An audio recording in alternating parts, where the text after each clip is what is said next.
Class 8 পড়া বের করবে। আমরা দ্য গ্রেট এসকেপ পড়ছিলাম, ঠিক আছে? আমরা পেজ নাম্বার 34 এর অর্ধেকটা অলরেডি পড়ে ফেলেছি এর আগের দিন, তাই তো? হ্যাঁ, ওকে। তো এই পেজ নাম্বার 34 এ আমরা এতটুকু পড়লাম যে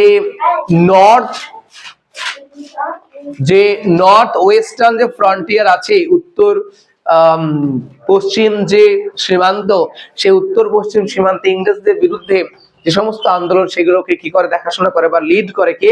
সেটা হচ্ছে আকবর শাহ। সেই আকবর শাহ কি করবে? নেতাজি সুভাষচন্দ্র বসুকে গোপনে দেশ ত্যাগ করতে, পালিয়ে যেতে সাহায্য করবে। তাই তাকে কি করা হয়েছিল?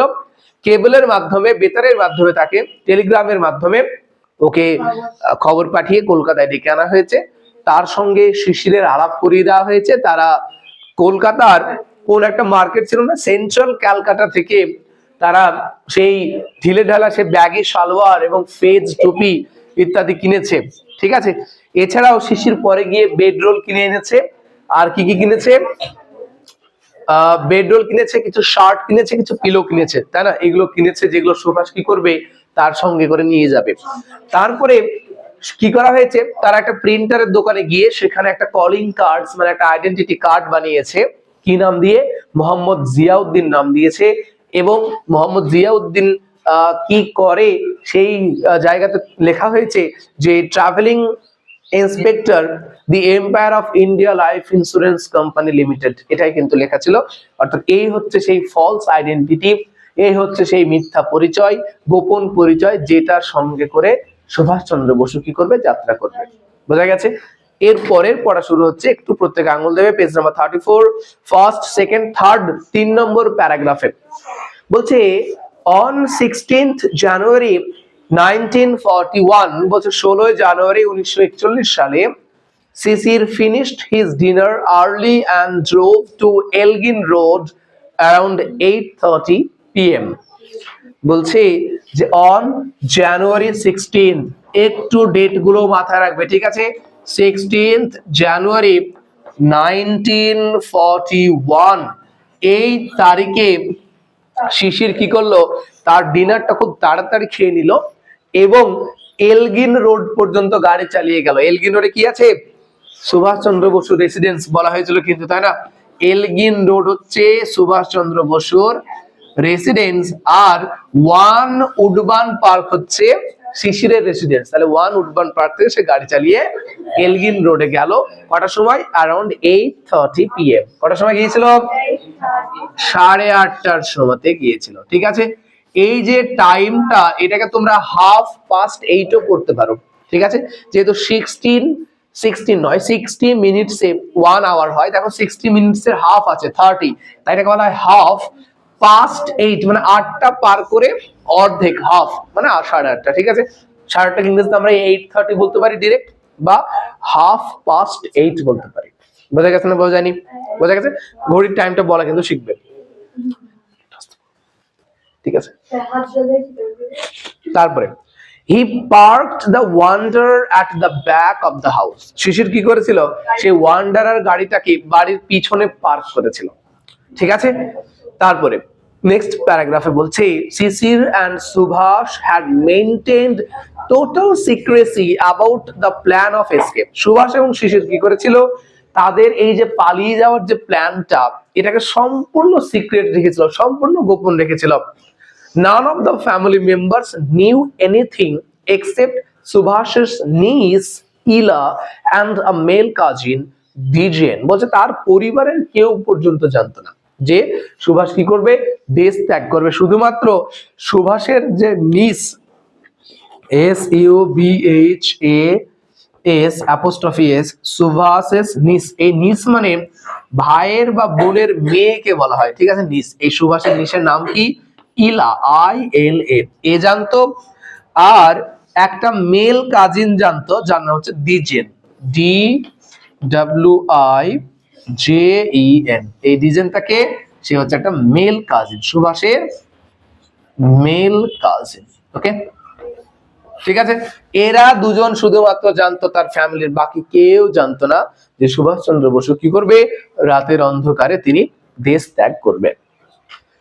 Subhas and Sisir waited until the rest of the Bose family had fallen asleep. Subhash এবং শিশির অপেক্ষা করেছিল কতক্ষণ পর্যন্ত? যতক্ষণ না এই পুরো বোস ফ্যামিলি অর্থাৎ সুভাষচন্দ্র বসুর বাড়িতে যারা আছে সেই পুরো পরিবারটা যতক্ষণ না ঘুমিয়ে পড়ছে ততক্ষণ কিন্তু তারা অপেক্ষা করেছিল। Subhash had changed into his disguise as Mohammad Ziauddin. Disguise মানে ছদ্মবেশ। সুভাষচন্দ্র বসু মোহাম্মদ জিয়াউদ্দিনের ছদ্মবেশ কিন্তু ধারণ করেছিল। He was dressed in a long brown coat, baggy shalwars and a black fez. তার যে ছদ্মবেশটা ছিল তিনি কি কি পোশাক পরেছিলেন? একটা লং ব্রাউন কোট পরেছিল, ব্যাগি সালোয়ার যেটাকে আমরা ব্র্যাকেটে তখন লেখা ছিল ট্রাউজার, তাই না, ঢিলে ঢালা ট্রাউজার পরেছিল এবং সেই একটা কালো রঙের ফেজ টুপি, যে লম্বা যে টুপিগুলো সেগুলো কিন্তু পরেছিল। এগুলো কিন্তু মনে রাখবে, ঠিক আছে? হি ওর গোল্ড ওয়্যার রিমড স্পেকটাকলস, মানে সোনালী ফ্রেমের চশমা কিন্তু সুভাষচন্দ্র বসু পরিধান করেছিলেন।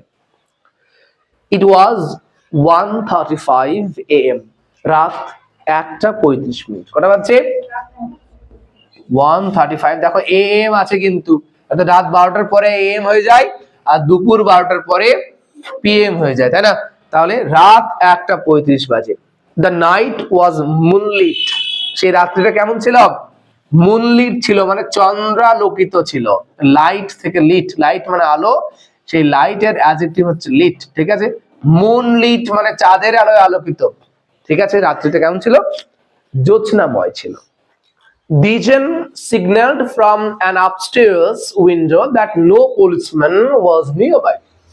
এই যে দিজেন, তার যে কাজিন, এই দিজেন উপরের একটা জানলা থেকে ইশারা করলো যে আশেপাশে কোনো পুলিশম্যান এখন নেই। বাই ডে, দিনের বেলা, the policemen sat on a charpoy at the corner of Elgin Road and Woodburn Road. এই এলগিন রোড আর উডবার্ন রোডের যে চারপয় আছে, চৌমাথার মোহিনী আছে, সেখানে সেই পুলিশগুলো কি করে? সেখানে বসে থাকে। They paced up and down the street before সুভাষের হাউস, এবং তারা যদি সুভাষের বাড়ি এখানে হয় তাহলে তারা কি করে? সুভাষের বাড়ির সামনে দিয়ে যাওয়া আসা করে, বারবার যাওয়া আসা করে, অর্থাৎ পাহারা দেয়, নজর রাখে, ঠিক আছে? On the cool winter night of January 16th, they had preferred the comfort of the warm blankets on the charpoy. তাহলে দিনের বেলা তারা কি করে? তাহলে সেই পুলিশগুলো কি করছে? দিনের বেলাতে এই চারপয় এখানে বসে, কিন্তু ওর বাড়ির দিকে যাওয়া আসা করে, আপ ডাউন করে, সামনে দিয়ে যাতায়াত করছে, ঠিক আছে, নজর রাখছে। কিন্তু রাতের বেলায় এই 16 জানুয়ারি ঠান্ডা রাতে তারা ওয়ার্ম ব্ল্যাঙ্কেটস, খুব উষ্ণ চাদর, উষ্ণ ব্ল্যাঙ্কেট জড়িয়ে তারা এই চারপয়টাকে বেস্ট প্রিফার করেছে। ওখানেই তারা কিন্তু বসে আছে, খুব একটা এদিকে বারংবার যাওয়া আসা করছে না। ভাবছে এত রাত হয়ে গেছে, সেই কারণে তারা ওইখানে সুন্দর চারপয়ে ওখানে কিন্তু বসে আছে। তারপরে আমরা বাকিটুকু একটু পড়ে নিই আজকে, তাই না? শেষ করে দিই। দেখো পেজ নাম্বার 36 বা 34 টু পেজ নাম্বার 36, আমরা এই যে 35 এ যে অ্যাক্টিভিটি গুলো রয়ে গেল, অ্যাক্টিভিটি 4, 5, আমরা সেটা অবশ্যই করব। রিডিংটা একটু পড়ে দিই, ঠিক আছে? রিডিং পড়া হয়ে যাক। Subhash and Sisir hugged the inner wall of the long house corridor and tiptoed down the back stairs to the car. বলছে সুভাষ এবং শিশির, হাগ মানে তো আসলে জড়িয়ে ধরা। বলছে সুভাষ এবং শিশির তাদের বাড়ির যে লম্বা করিডোর আছে, বারান্দা আছে, সেই বারান্দার দেওয়ালকে তারা একদম জড়িয়ে ধরে, মানে একদম বারান্দায় এই যে দেওয়ালটাতে একদম গা ঘিসে ঘিসে, and tiptoed মানে পা টিপে টিপে কিন্তু কি হলো? সিঁড়ি দিয়ে নেমে একদম পিছন দিকে গাড়ির কাছ পর্যন্ত গেল, কারণ গাড়িটা বাড়ির পিছন দিকে পার্ক করা ছিল। Subhash sat in the back, Subhash গাড়ির পিছন দিকে বসলো। শিশির drove the car, শিশির কি করলো? গাড়িটাকে চালিয়ে নিয়ে গেছিল। He started the engine and drove out from 38/2 Elgin Road. এই যে এলগিন রোডের ফুল যেটা অ্যাড্রেস, এটা হচ্ছে কি? 38/2 এলগিন রোড, ঠিক আছে? যেমন শিশিরের বাড়ির ঠিকানা ছিল 1 উডবার্ন পার্ক, এর হচ্ছে 38/2 এলগিন রোড। সেখান থেকে তারা কি করলো? গাড়ি চালিয়ে বেরিয়ে গেল, as he had done on so many past occasions, যেমনটা শিশির এর আগে অনেকবার কিন্তু এমনটা করেছে, মানে গাড়ি চালিয়ে রাতের বেলা সে মেন গেট দিয়ে যেমন বেরিয়ে যেত, তেমন ভাবে বেরিয়ে গেল। সুভাষচন্দ্র বসু গাড়ির পিছনে কিন্তু বসেছিল। at সুভাষের এলগিন রোড রেসিডেন্স, সুভাষের এই এলগিন রোডে তার যে কি বলছে থাকার জায়গা, তার যে বাড়ি, the light glowed in his bedroom to give the impression that he was still there. তার ঘরে কি করা হয়েছিল, লাইটটাকে তখনও অন রাখা হয়েছিল। যদি দেখো আমাদের বাড়ির সামনে যেতে যেতে যে আমার ঘরের লাইটটা অন আছে, তার মানে আমি জেগে আছি, তাই না? লাইট সাধারণত আমরা অফ করে ঘুমিয়ে যাই। তো সুভাষ কি করলো, তার ঘরের আলোটাকে জ্বালিয়ে রেখেছিল এই ইমপ্রেশনটা দিতে, এটা বোঝাতে যে না সুভাষচন্দ্র বসু তখনও ঘরের মধ্যেই আছে, যাতে করে বাইরে থেকে ও ঘরে আলো জ্বলছে তো এখনো সন্ধ্যাতেই জ্বলছে, মানে এখনো হয়তো ঘুমোয়নি, ঠিক আছে, মানে ও বাড়িতেই হয়তো আছে, ঠিক আছে, এখনো জেগেই আছে। এইটা পুলিশকে ভাবানোর জন্য লাইটটাকে কিন্তু অন রাখা হয়েছিল। তারপরে বলছে অ্যাজ ক্যালকাটা স্লেপ্ট, বলছে যখন কলকাতা ঘুমিয়েছিল, আসলে কলকাতা ঘুমিয়েছিল, কলকাতাবাসীরা যখন ঘুমিয়েছিল, uncle and nephew crossed Howrah bridge, uncle এবং যে ভাইপো শিশির এবং সুভাষচন্দ্র বসু তারা হাওড়া ব্রিজকে পার করে গেল, and went beyond the cities precincts. এই প্রিসিংস মানে হচ্ছে বাউন্ডারি, প্রিসিংস মানে কি বাউন্ডারি মানে সীমানা, এবং তারা শহরের সীমানার বাইরে বেরিয়ে গেল, ঠিক আছে। শিশির এবং সুভাষচন্দ্র বসু তারা দুজনে কি করলো, তারা শহরের যে প্রিসিংস আছে, শহরের যে বাউন্ডারি আছে, তাকে পার করে চলে গেল। Subhash poured Shishir coffee from a thermos, thermos মানে যেটা ফ্লাস্ক বলি আমরা, তাই না? সেই ফ্লাস্ক করে তারা কি নিয়ে গেছিল, তারা কফি নিয়ে গেছিল। সুভাষচন্দ্র বসু শিশিরকে কি করলেন, সেই ফ্লাস্ক থেকে কফি দিলেন।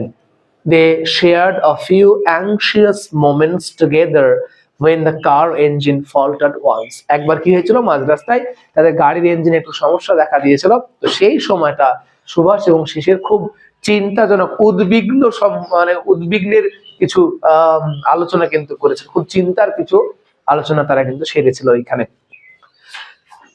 It started again and Shishir dashed at high speed through the dark night. তারপরে সেই গাড়িটা আবার স্টার্ট হলো এবং শিশির সেই কি বলছে ডার্ক নাইটে, অন্ধকার রাত্রে প্রচন্ড জোরে কিন্তু গাড়ি চালিয়ে বেরিয়ে গেল। dashed at high speed মানে উচ্চ গতিতে ছুটে যাওয়া। At around 8:30 AM, দেখো এবার কিন্তু টাইমটা চেঞ্জ হয়ে গেছে, 8:30 আবার AM হয়ে গেছে, মানে সকাল 8:30 নাগাদ, ঠিক আছে। They arrived at Barere, তারা কোথায় পৌঁছালো, BARERE, বারেরে বলে একটা স্থানে তারা পৌঁছলো। কটার সময়, সকাল 8:30 নাগাদ। নিয়ার ধানবাদ, এই বারেরেটা কোন জায়গাতে, ধানবাদের কাছের একটা জায়গাতে, নিয়ার DHANBAD, ধানবাদের কাছে যে বারেরে বলে একটা জায়গা আছে, সেখানে কিন্তু তারা পৌঁছলো। They put up at the house of Sis's brother Ashok, তারা কোথায় গিয়ে পৌঁছলো, শিশিরের যে ভাই যার নাম হচ্ছে অশোক, এই অশোকের বাড়িতে তারা কিন্তু পৌঁছলো সেখানে। Subhas kept his disguise on as Muhammad Ziauddin and said he had come on insurance business and was given a room to rest during the day. তাহলে এই যে শিশিরের ভাই অশোক, একেও তো বললো না, ঠিক আছে, ওখানেও কিন্তু সুভাষচন্দ্র বসু তার ওই ফলস আইডেন্টিটিটাই ধরে রাখলো, তাকেও কিন্তু পরিচয় জানালো যিনি হচ্ছেন মোহাম্মদ জিয়াউদ্দিন, তিনি কিছু ইন্স্যুরেন্সের ব্যবসার কারণে, ইন্স্যুরেন্সের কাজের কারণে এখানে এসেছেন, এবং তাকে কি করা হলো, দিনের বেলাটা রেস্ট করার জন্য একটা ঘর দেওয়া হলো।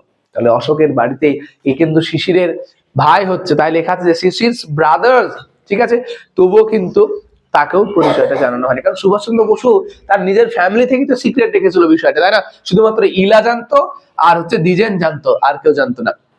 তাই এখানেও কিন্তু ওই মিথ্যা আইডেন্টিটিতেই থাকলো, সারাটা দিন রেস্ট করলো সেখানে।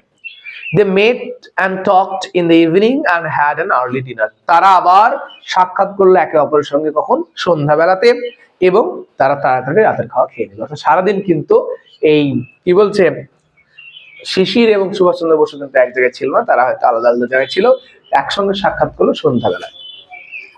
Mohammad Ziauddin left alone for Gomoh station, ওই স্টেশনের উদ্দেশ্যে তিনি বেরিয়ে গেলেন। গোমো বলে একটা স্টেশন আছে, GOMOH, গোমো স্টেশন, এগুলো মনে রাখবে, ঠিক আছে। বলছে মোহাম্মদ জিয়াউদ্দিন গোমো স্টেশনের উদ্দেশ্যে একাই বেরিয়ে গেলেন। কোথা থেকে, এই অশোকের বাড়ি থেকে একা বেরিয়ে গেল ওখান থেকে, ঠিক আছে। যদি আবার দেখা যাচ্ছে সুভাষ শিশির ওকে বাড়ি থেকে তুলে নিয়ে যায়, তাহলে বিষয়টা হয়তো কারোর নজরে পড়তে পারে, তাই তিনি একা বেরিয়ে গেলেন সেখান থেকে। which was some distance away, যেটা কিন্তু কি হলো, কিছুটা দূরে আছে, মানে এই ধানবাদ থেকে এই যে ব্যারের জায়গাটা থেকে সেখান থেকে কিছুটা দূরে আছে এই গোমে station. he wanted to catch the Delhi Calca mail from there, সেখান থেকে কি হবে, সুভাষচন্দ্র বসু দিল্লি ক্যালকা মেল ধরবে। কোন ট্রেন ধরবে, বাংলাতে আমরা এটাকে বলবো দিল্লি ক্যালকা মেল, ট্রেনের নাম KAL দিল্লি ক্যালকা মেল। দেখো সবগুলো কিন্তু ক্যাপিটাল দিয়ে শুরু হয়েছে, ঠিক আছে। যেমন আমাদের এখন ট্রেনের নাম রাজধানী এক্সপ্রেস, ঠিক আছে, তারপরে এইটা লোকাল ওইটা সেটা এরকম থাকে। সেই সময় যে ট্রেনের নাম ছিল দিল্লি ক্যালকা মেল, এই ট্রেনটা তিনি ধরবেন কোন স্টেশন থেকে, এই গোমো স্টেশন থেকে। A little further from the house, Sisir picked him up in his wanderer and drove towards the railway station. এই অশোকের বাড়ি থেকে কিছুটা দূরে এগিয়ে গিয়ে সেখানে গিয়ে শিশির কি করলো, সুভাষচন্দ্র বসুকে গাড়িতে তুলে নিল, তার ওয়ান্ডারারে তুলে নিল, এবং আবার কিন্তু তারা এই স্টেশনের উদ্দেশ্যে রওনা দিল। They reached Gomo station in the moonlit night. তারা সেই চাঁদের আলোয় আলোকিত রাত্রিতে কি হয়েছে, সেই গোমো স্টেশনে পৌঁছালো। দেখো একটু খেয়াল করো, একদম প্রথমে যখন শিশির ওর বাড়িতে ঢুকলো সন্ধ্যাবেলা খেয়ে দিয়ে এই যে 8:30 নাগাদ, তখন কিন্তু বলেছিল যে রাত্রিটা ছিল চাঁদের আলো আলোকিত, তাই না। আবার যখন এই 1:35 যখন তারা বেরিয়ে যাচ্ছে, তখন কিন্তু বললো যে অন্ধকার রাত্রিতে প্রচন্ড জোরে গাড়ি চালিয়ে চলে যাচ্ছে। তাহলে আমরা কিন্তু এমনটা দেখি, এমনটা হয় যে সন্ধ্যা রাত্রি 10টা 11টা 12টা 1টা পর্যন্ত কিন্তু চাঁদের আলো দেখা যায়, কিন্তু তারপরে শেষ রাত্রিটা কিন্তু গভীর অন্ধকার হয়, এমন কিন্তু আমরা দেখেছি, ঠিক আছে। তো সেই দিনের রাত্রিটাও কিন্তু এমনই ছিল, যে সন্ধ্যা রাত্রিটা আলোয় আলোকিত, গভীর রাত্রিতে কি হয়েছে, প্রচন্ড অন্ধকার। আবার উল্টোটাও হয়, সন্ধ্যা থেকে খুব অন্ধকার, আবার অনেক রাত্রে বিরাট চাঁদ উঠেছে, চারদিকে একদম চাঁদের আলো আলোকিত, এমনও কিন্তু হয়, ঠিক আছে। তো এখানে কিন্তু সেই বিষয়টা আছে, তাই কিন্তু কনফিউজ হয়ে যাবে না যে সন্ধ্যাবেলা বলছে যে চাঁদের আলো আলোকিত রাত্রে, কিন্তু এই যে লিখলাম তখন যে মুনলিট না কি বলছে, নাইটে সে সুভাষের বাড়ি গেল, আর রাতের বেলা যখন বেরোচ্ছে তখন বলছে অন্ধকার রাত্রি। আবার এখন আবার বলছে যে তারা চাঁদের আলোয় আলোকিত রাত্রিতে গোমো স্টেশনে পৌঁছালো। A sleepy porter collected their luggage. একটা প্রায় অর্ধ ঘুমাচ্ছিল, ঘুম ঘুম ভাব পাচ্ছে এমন একটা কুলি এসে তাদের যে মালপত্রগুলো আছে সেগুলোকে স্টেশনের ভেতরে নিয়ে গেল। তারপরে আর একটা প্যারাগ্রাফ লিখে দেবো, তাহলে পেজ নাম্বার 34 to 37, আজকে সবচেয়ে লং পড়া হচ্ছে, তাই না। I'm off, you go back, Subhash said as parting words. বিদায় কথা, বিদায় বেলায় যে শেষ কথা, সেই শেষ কথা হিসেবে সুভাষচন্দ্র বসু শিশিরকে বলেছিলেন যে আমি চললাম, তুমি ফিরে যাও।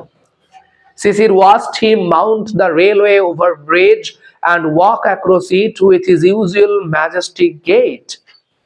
সুভাষকে দেখলো শিশির যে সে ওভারব্রিজের উপর দিয়ে হেঁটে কি করলো, তার সেই যে সাধারণ যে চলন ভঙ্গি, গেট মানে এখানে ম্যানার অফ ওয়াকিং, যেমন ভাবে মানুষ হাঁটে সেটাকে GAIT গেট বলা হচ্ছে।